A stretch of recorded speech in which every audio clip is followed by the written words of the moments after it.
నమస్తే, నా పేరు ప్రశాంతి. ఎస్ న్యూస్కు స్వాగతం. ముందుగా హెడ్లైన్స్ చూద్దాం. రైతుల నుంచి ధాన్యం కొనుగోలు వేగవంతం చేసిన వ్యవసాయ అధికారులు. తెనాలి నియోజకవర్గంలో 1034 మెట్రిక్ టన్నుల ధాన్యం కొనుగోలు. 150 మంది రైతుల బ్యాంకు ఖాతాల్లో 1,68,00,000 జమ చేసిన ప్రభుత్వం. కొనసాగుతోన్న ధాన్యం కొనుగోలు. వికలాంగుల విద్యార్థుల భాగస్వామ్యాన్ని అన్ని అంశాలలో పెంచాలన్న ఎంఈఓ లక్ష్మీనారాయణ. ఇందుకు తల్లిదండ్రులు కూడా బాధ్యత తీసుకోవాలి అంటూ వెల్లడి.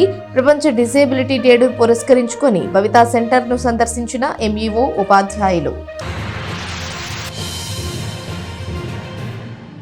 వరల్డ్ డిజేబిలిటీ డేను మంగళవారం బాలాజీరావుపేటలోని భవితా సెంటర్ నందు ఘనంగా నిర్వహించారు. తెనాలి మండల విద్యాశాఖ ఆధ్వర్యంలో నిర్వహించిన ఈ కార్యక్రమంలో ఎంఈఓలు ఎం లక్ష్మీనారాయణ, వి జయంతిబాబు పాల్గొన్నారు.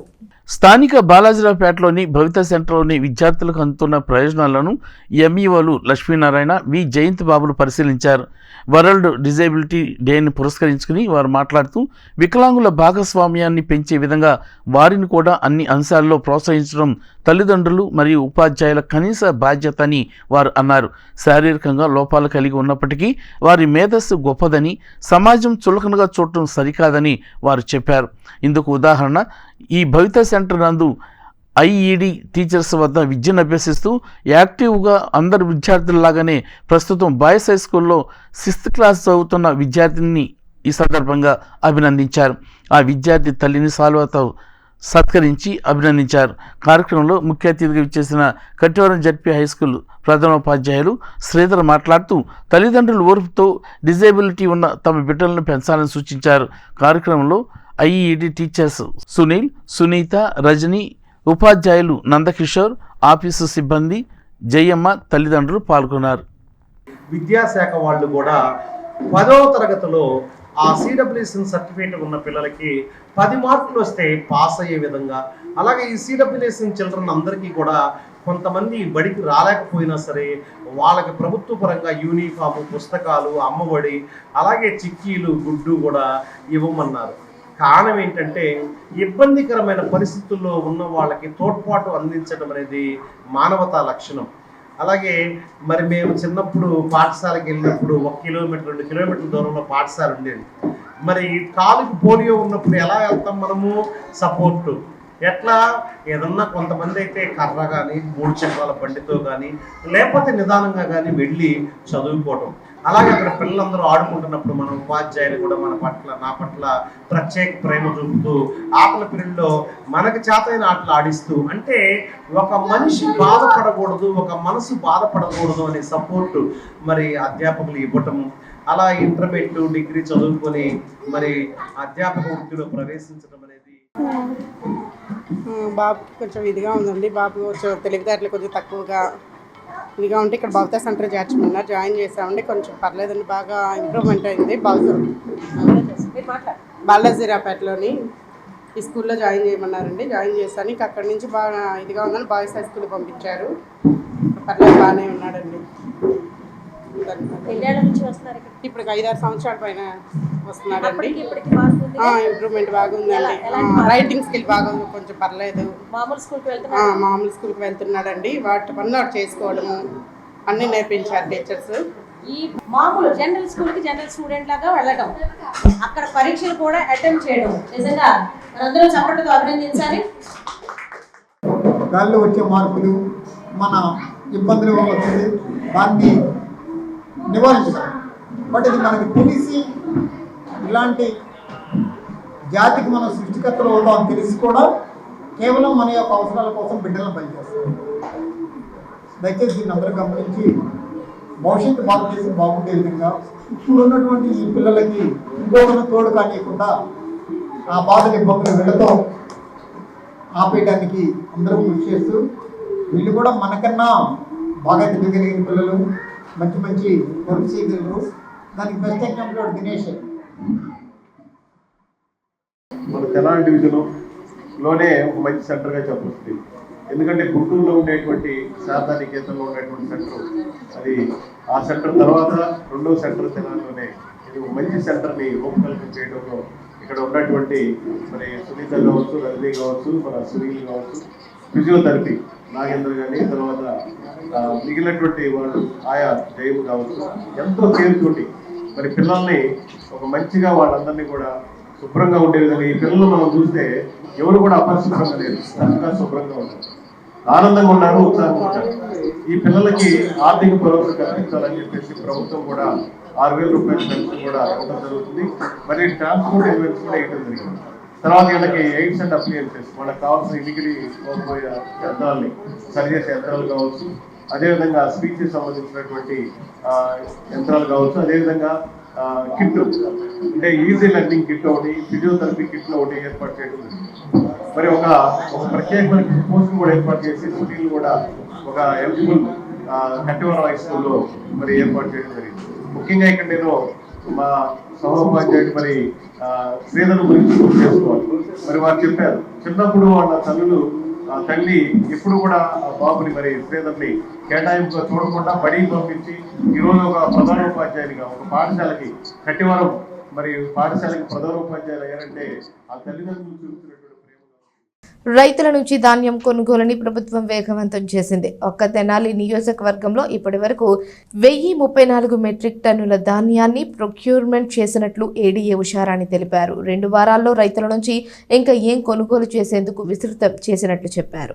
తెనాలి సబ్ డివిజన్లోని తెనాలి, కొల్లిపర, దుగ్గిరాల మండలంలో ధాన్యం కొనుగోలును విస్తృతం చేసినట్లు ఏడీఏ ఉషారాణి తెలిపారు.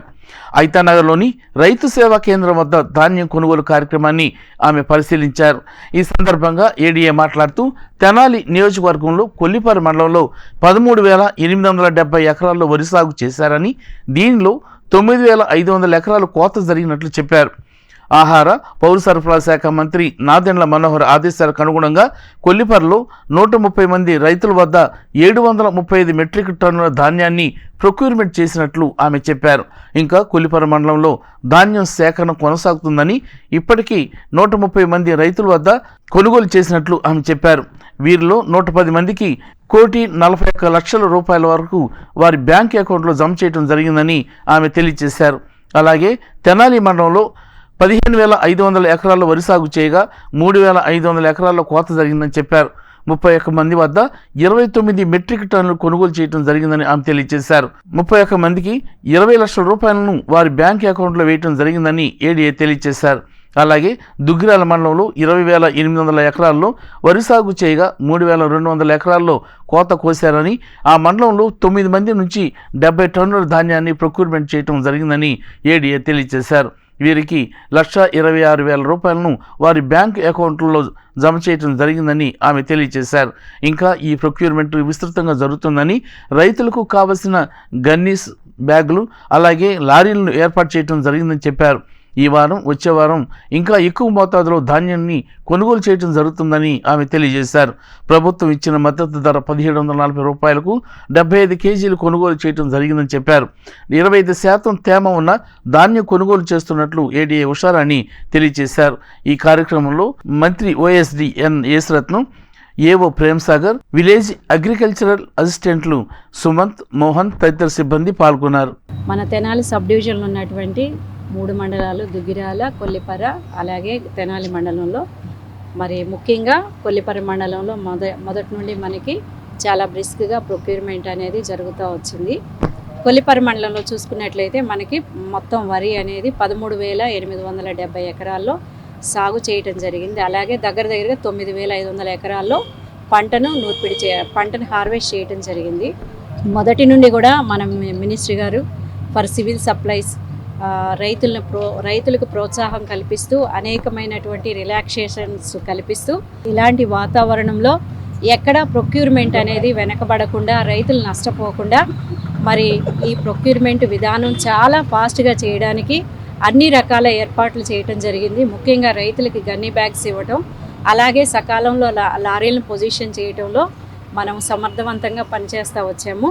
అయితే ఇప్పుడు మనం కొల్లిపర మండలంలో చూసుకున్నట్లయితే దగ్గరగా 735 మెట్రిక్ టన్నులు మనం ప్రొక్యూర్మెంట్ చేయటం జరిగింది. 130 మంది రైతులకు గాను ఈ క్వాంటిటీని ప్రొక్యూర్మెంట్ చేయగా 110 మంది రైతులకి ఇప్పటివరకు 1,41,00,000 రైతుల ఖాతాలో జమ అవటం జరిగింది. అలాగే మనం తెనాలి మండలాన్ని చూసుకున్నట్లయితే 15,500 ఎకరాల్లో వరి పంటను వేశారు. అలాగే దగ్గరగా 3,500 ఎకరాల్లో పంట కోత అనేది కంప్లీట్ అయింది. దీనికి గాను మరి 229 టన్స్ మనం ప్రొక్యూర్మెంట్ చేయటం, అలాగే 31 మంది రైతులకి 26 లక్షలు వారి ఖాతాల్లో డైరెక్ట్గా నగదు జమ అయింది.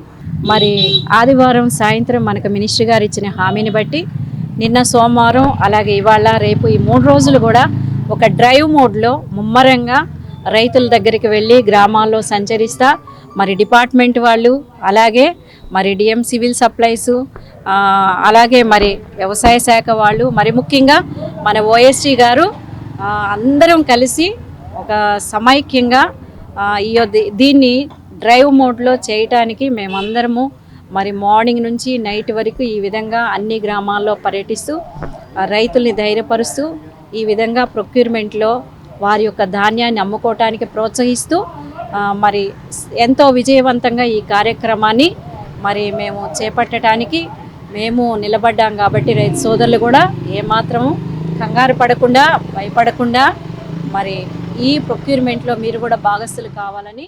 తెనాలి పట్టణంలోని 3 టౌన్ పోలీస్ స్టేషన్ పరిధిలో నేరాల సంఖ్య గణనీయంగా తగ్గించినట్లు రమేష్ బాబు తెలిపారు. మీడియా సమావేశంలో ఆయన మాట్లాడుతూ సైబర్ నేరాల పట్ల ప్రజలు అప్రమత్తంగా ఉండాలని కోరారు. పట్టణంలోని 3 టౌన్ పోలీస్ స్టేషన్ పరిధిలో నేరాల నియంత్రణకు పోలీస్ శాఖ తీసుకున్న చర్యల నేపథ్యంలో క్రైమ్ రేటు గణనీయంగా తగ్గిందని 3 టౌన్ సిఐ రమేష్ బాబు తెలిపారు. 2016 నుంచి 2024 వరకు 450 వరకు క్రైమ్ ఉందని, కరోనా టైంలో క్రైమ్ రేటు తగ్గినా మిగతా రోజుల్లో క్రైమ్ పెరిగిందని, దీన్ని 150 వరకు తగ్గించడం జరిగిందని ఆయన తెలియజేశారు. దీనికి కారణం రెగ్యులర్గా పోలీస్ స్టేషన్కు వచ్చే పిటిషన్లని పోలీస్ స్టేషన్లోనే ఫిర్యాదుదారులతో మాట్లాడి పరిష్కరించడం జరిగిందని, అదేవిధంగా పరిష్కరించడానికి అనుకూలంగా లేని వారి పిటిషన్లకు ఎఫ్ఐఆర్ నమోదు చేసి కోర్టుకు పెట్టడం జరిగిందని సిఐ తెలిపారు. దొంగతనాలను చాలా వరకు అరికట్టామని, 10 మందిని అరెస్ట్ చేసి 30 లక్షల వరకు రికవరీ చేశామని చెప్పారు. మోటార్ సైకిల్ దొంగతనాలు కూడా గుంటూరు, విజయవాడ నుంచి వచ్చే నేరస్తులు తెనాలి వచ్చి మోటార్ సైకిల్స్ దొంగతనం చేసేవారని, అటువంటి వారిపై నిఘా ఉంచి నేరస్తులను పట్టుకుని వారి నుంచి మోటార్ వాహనాలను రికవరీ చేయడం జరిగిందని ఆయన తెలియజేశారు. సైబర్ క్రైమ్ నేరాలు కూడా ఎక్కువగా జరుగుతున్నాయని, సెల్ ఫోన్లో వచ్చే అనాథరైజ్డ్ లింకుల్ని ఓపెన్ చేయటం, అలాగే ఓటీపీలు చెప్పడం వంటి వల్ల నష్టపోతున్నారని సి రమేష్ బాబు చెప్పారు. వీటి పట్ల ప్రజలు అప్రమత్తంగా ఉండాలని సి రమేష్ బాబు అన్నారు. మీడియా సమావేశంలో ఎస్ఐ ప్రకాష్ రావు ఉన్నారు. 2016 నుంచి ఇప్పుడు 2024 వరకు జరిగిన నేరాల్లో ఒక 460 వరకు మన క్రైమ్ అనేది ఉండేది. ఒక 2016లో మాత్రము ఒక 300 చిల్లర వరకు ఉంది క్రైము. అలానే కరోనా సమయం అంటే 2019, 20లో కూడా చాలా తక్కువ ఉంది క్రైమ్. కరోనా కాబట్టి స్టేషన్లోకి వచ్చి పిటిషన్ ఇవ్వడం కానీ అట్లాంటి లేదు.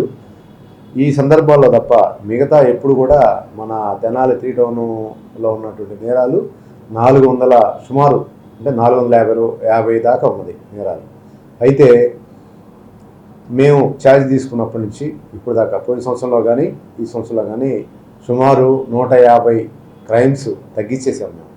దానికి గల కారణము రెగ్యులర్గా పిటిషన్స్ తోటి మాట్లాడడం, వాళ్ళతోటి స్టేషన్లోనే పరిష్కరించడం, లేదు వీలు అంటే మాట్లాడినా కూడా వీలు కానివి ఎఫ్ఐఆర్ చేయడం, ఇమీడియట్గా దాంట్లో కోర్టులకు పెట్టడం జరగడం వలన నేరాలు సుమారుగా 150 వరకు తగ్గుముఖం పట్టినది పోయిన సంవత్సరం కానీ ఈ సంవత్సరం కానీ. ఇంకోటి దొంగతనం సమస్య కేసుల్లో మేము దరిదాపుల్లో ఒక 10 మెంబర్స్ వరకు ముద్దాయిల్ని అరెస్ట్ చేయడం జరిగింది. వాళ్ళ దగ్గర నుంచి ఒక 30 lakhs వరకు రికవరీ, వేరు ఇష్యూస్లో 30 లక్షల వరకు రికవరీ చేసి ఆ సొమ్ముని ఎవరైతే బాధితులు ఉంటారో వాళ్ళకి కోర్టు ద్వారా ఇవ్వడం జరిగింది. అలానే మోటార్ సైకిల్ అఫెండర్స్ కూడా మన ఏరియాలో గుంటూరు నుంచి వచ్చి కూడా తెనాల్లో చేస్తూ ఉన్నారు. ఇది మనకి రైల్వే స్టేషను దగ్గరలో ఉండడం వలన ఈజీగా ట్రైన్కి రావడం, దొంగతనం చేయడం, అట్లనే పక్క జిల్లా సంబంధించి కూడా ఈవెన్ విజయవాడ నుంచి కూడా వచ్చి నేరాలు చేస్తూ ఉన్నారు. వీటి మీద అప్రమత్తతో ఉండి మేము రెగ్యులర్గా ప్రతి వాళ్ళ మీద నిఘా పెట్టి చేయడం వలన నేరాలు బాగా తగ్గుముఖం పట్టినది. అట్లనే పబ్లిక్ కూడా మనకి బాగా సహాయ సహకారాలు అందించి ఇమీడియట్గా ఇన్ఫర్మేషన్ ఇవ్వడం జరుగుతూ ఉంది. ముఖ్యంగా ఈ దొంగతనాలు జరుగుతూ ఉన్నాయంటే కొంత మన శ్రద్ధ కూడా ఉంటుంది. ఎప్పుడన్నా మన ఇళ్లలో లేకుండా వెళ్ళిపోయేటప్పుడు LHMS cameras, locked house managing system cameras మన దగ్గర అవైలబిలిటీ ఒక 5 నుంచి 6 దాకా ఉన్నవి. వాటిని ఉపయోగించుకోవాలని ప్రతి ఒక్కరిని మేము కోరుకుంటా ఉన్నాము. అదేవిధంగా ఇప్పుడు ప్రజెంటు సైబర్ క్రైమ్కి సంబంధించిన నేరాలు ఎక్కువ జరుగుతూ ఉన్నాయి. మేము ఒకటే కోరుకుంటా ఉన్నాము, మీరు వాళ్ళకి మీ ఏదో లింకు టచ్ చేయడం కానీ మీ ఓటీపీలు చెప్పడం కానీ జరిగితేనే మీ అమౌంట్ ట్రాన్స్ఫర్ అవుతుంది. ఈ రెండు జరగకుండా, లింక్ టచ్ చేయకుండా, ఓటీపీలు చెప్పకుండా మీ అమౌంట్ వాళ్ళకి ట్రాన్స్ఫర్ కాదు. కానీ దయచేసి నేను చెప్పేది ఏంటంటే, ఓటీపీ అనేది చాలా విలువైంది. మీ దగ్గర ఉన్న అమౌంట్ మొత్తం వాళ్ళకి ట్రాన్స్ఫర్ అవుతూ ఉంటుంది. అలానే అన్నెసరీగా వాళ్ళకి మీ ఇన్ఫర్మేషన్ అంతా పాస్ ఆన్ చేయకుండా ఉండాలని మేము ప్రతి ఒక్కరిని కోరుకుంటా ఉన్నాం. ఇన్సూరెన్స్ లేని ఇన్సూరెన్స్ ఫైన్ ఇచ్చాము. అలానే డ్రైవింగ్ లైసెన్స్ లేకపోతే డ్రైవింగ్ లైసెన్స్ ఫైన్ ఇచ్చాము. అలానే ఆర్సీ లేకపోతే మన ఎంవీఏకి రాసి పంపించాము. అలానే నియర్లీ 30 వెహికల్స్ వరకు అంతా A to Z పర్ఫెక్ట్గా ఉన్న రికార్డ్స్ ఇచ్చారు. ఆ రికార్డ్స్ ప్రకారం ఏమైతే లేవో ఇచ్చేసాము. తర్వాత 2 రికార్డ్స్కి మాత్రం వ్యక్తులు రాలేదు. ఆ 2 ఎవరైంది అనేది మేము ఎంఏకి రాసి పంపించున్నాము. ఆ vehicle number, chassis number, engine number ప్రకారం తీసుకొని వాళ్ళ మీద తగు యాక్షన్ తీసుకుంటా ఉన్నాం. అలానే ఈ విధంగా అన్నెసరీ వెహికల్స్ కానీ, రికార్డ్స్ లేని కానీ, ఒకవేళ మీరు తాకట్లో పర్చేజ్ చేయడం కానీ అలా పెట్టుకున్నప్పుడు కన్సర్న్ రికార్డు పెట్టుకొని మీరు పర్చేజ్ చేయాలని ప్రతి ఒక్కరిని మేము కోరుకుంటా ఉన్నాం. నందులపేటలోని జెండా చెట్టు వద్ద గ్యార్మీ జెండా పండుగ ఉత్సవాలు ఎంతో భక్తి శ్రద్ధలతో నిర్వహించారు. మాజీ మంత్రి ఆలపాటి రాజేంద్ర ప్రసాద్ పాల్గొని ప్రత్యేక ప్రార్థనల్లో పాల్గొన్నారు. స్థానిక నందులపేటలోని జెండా చెట్టు వద్ద సోమవారం రాత్రి జరిగిన గార్మీ జెండా వేడుకల్లో మాజీ మంత్రి ఆలపాటి రాజేంద్ర ప్రసాద్ ముఖ్య అతిథిగా పాల్గొన్నారు. మైనార్టీ నాయకుడు నసీం ఆధ్వర్యంలో జెండా చెట్టు వద్ద ఏర్పాటు చేసిన ప్రత్యేక ప్రార్థనలో ఆయన పాల్గొన్నారు. ఈ సందర్భంగా స్థానిక యువత ఆయనకు ఘనంగా స్వాగతం పలికారు. గార్మీ జెండా పండుగ ఉత్సవాన్ని పురస్కరించుకుని విద్యుత్ దీపాలతో జెండా చెట్టు వద్ద ప్రత్యేక అలంకరణలు చేశారు. ఆలపాటి రాజేంద్ర ప్రసాద్ మాట్లాడుతూ అల్లా దీవెనలు ప్రజలందరిపై ఎల్లప్పుడూ ఉండాలని ఆకాంక్షించారు. కార్యక్రమంలో చందు సాయిబాబు, షేక్ తౌసీ, షేక్ మునీర్, తాజా బాషా, షేక్ బాషా, షేక్ షరీఫ్, శాఖమూరి సురేంద్ర, ఉమ్మల్లేని మదన్, ఏ రంగనాథ్ తదితరులు పాల్గొన్నారు. నసీం గారి ఆధ్వర్యంలో మహబూబ్ షుబానీ 16వ సంవత్సరం ఈ జెండా కార్యక్రమాన్ని ఘనంగా జరుపుకోవటం, ఆత్మీయులందరినీ కూడా ఈ జెండా కార్యక్రమానికి పిలుచుకోవటం మన సంస్కృతికి, సాంప్రదాయానికి ప్రతీకగా నిలిచేలాగా అందరూ కూడా ఆనందంగా ఈ యొక్క కార్యక్రమంలో పాల్గొని ఈ జెండా కార్యక్రమాన్ని ప్రతి సంవత్సరం కూడా ఒక సంవత్సరానికి మించి ఇంకో సంవత్సరం వైభవంగా జరుపుకోవడం అనేది ఈ ఆనవాయితీని కొనసాగించాలి. ఈ మంచి సంస్కృతిని, సాంప్రదాయాన్ని కాపాడుకునే విధంగా ఈ మహబూబ్ షుబానీ జెండా కార్యక్రమాన్ని మనందరం కూడా గౌరవించాలి. అందరూ కూడా కలిసిమెలిసి జీవించేలాగా ఈ కార్యక్రమాన్ని నిర్వహిస్తున్నటువంటి నజీం గారి నాయకత్వాన్ని అందరూ కూడా హర్షించాలని చెప్పి సందర్భంగా కోరుకుంటున్నాను. వార్తలు ముగించే ముందు హెడ్లైన్స్ మరోసారి. రైతుల నుంచి ధాన్యం కొనుగోలు వేగవంతం చేసిన వ్యవసాయ అధికారులు. తెనాలి నియోజకవర్గంలో 1034 మెట్రిక్ టన్నుల ధాన్యం కొనుగోలు. 150 మంది రైతుల బ్యాంకు ఖాతాల్లో 1,68,00,000 జమ చేసిన ప్రభుత్వం. కొనసాగుతోన్న ధాన్యం కొనుగోలు. వికలాంగుల విద్యార్థుల భాగస్వామ్యాన్ని అన్ని అంశాలలో పెంచాలన్న ఎంఈఓ లక్ష్మీనారాయణ. ఇందుకు తల్లిదండ్రులు కూడా బాధ్యత తీసుకోవాలి అంటూ వెల్లడి. ప్రపంచ డిసేబిలిటీ డేను పురస్కరించుకొని భవితా సెంటర్ను సందర్శించిన ఎంఈఓ ఉపాధ్యాయులు. ఈ వార్తలు ఇంతటితో సమాప్తం. తిరిగి ప్రసారమయ్యే ఎస్ న్యూస్లో మళ్ళీ కలుసుకుందాం. అంతవరకు సెలవు. నమస్కారం.